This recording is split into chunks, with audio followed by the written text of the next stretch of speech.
I'm Clark Setti, a performing musician and ambassador for scholarshipauditions.com. Has this year, the year of COVID-19, been difficult for you? Were you looking forward to marching band this year? Maybe this is your senior year and you were drum major and marching band has been canceled. It can be painful to give up on something that you've worked so hard for and look forward to for years. This kind of opportunity loss is hard for all of the band members in your school who were accustomed to competing on those beautiful fall Saturdays.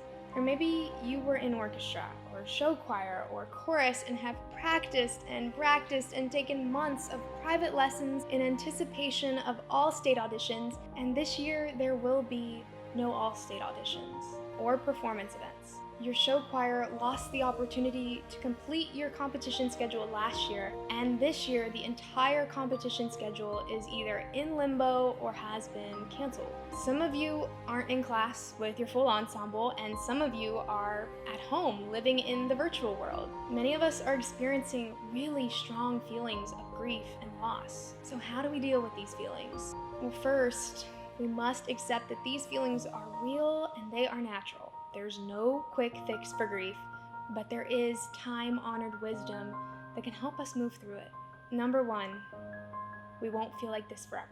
Grief comes in waves and it swells up and then it crashes onto the shore. So we have to learn how to ride these waves. We try to find support in being around people that we can be honest with. And we have to take care of ourselves by thinking about positive opportunities for the future. And then we must let these waves roll onto the shore. We can't hold on to these feelings forever, so we must let them go. Number two, we can handle it, even when it feels like we can't. It's human nature to avoid painful experiences.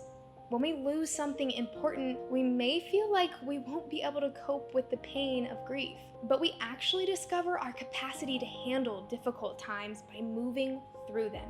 When we avoid our feelings, we set up and trigger for them to come back much stronger later.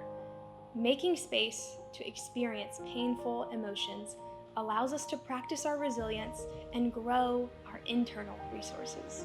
Number three, be gentle with yourself.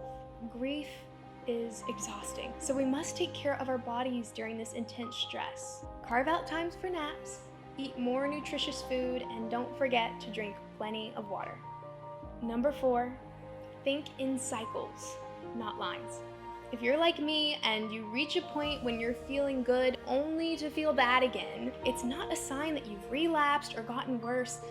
That's just how grief works. It's actually forward movement. People will say, I was walking down the street and then all of a sudden I started to cry, and yet I had been feeling calm just a few seconds before. Grief is a series of loops, so don't worry. Number five, our feelings are natural.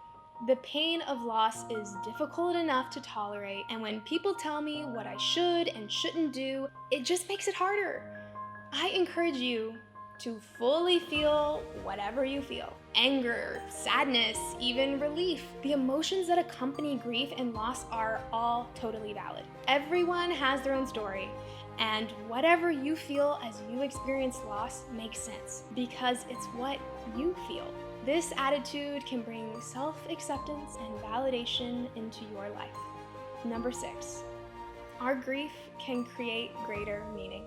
Although these experiences are a loss for all of us and the people and potential that come with these performance experiences and opportunities, I believe we can find ways to incorporate these losses in our life as we move forward. Grief is a totally natural response to losing something or someone we love, and it provides an opportunity to reflect on what matters most to us. As a musician, you have probably used music to help you reflect and move through emotional times in your life. Maybe you listen to requiems. If not, they are musical compositions like a mass, but they honor the dead. Two beautiful ones are the Fauré Requiem and the John Rutter Requiem. Also, Dvorak's Symphony No. 9, the New World Symphony, especially the second movement called Largo. Samuel Barber's Adagio for Strings, Opus 11, is wonderful. And so is Gabriel's Oboe, the main theme from the movie Mission. These compositions also voice powerful emotions of grief and loss. I encourage the musician within you to take the time to find 5 compositions that speak to you and add to your healing in your life. And finally, number 7, you're not alone. In fact, you're never alone.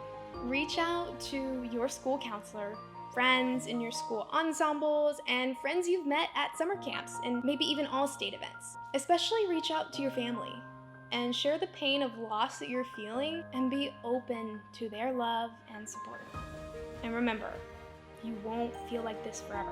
We can handle it because we will be gentle with ourselves, realizing our feelings are normal and can result in a greater meaning in our lives as we experience the support and love of others because we are never alone. These words of reflection have been brought to you by scholarshipauditions.com.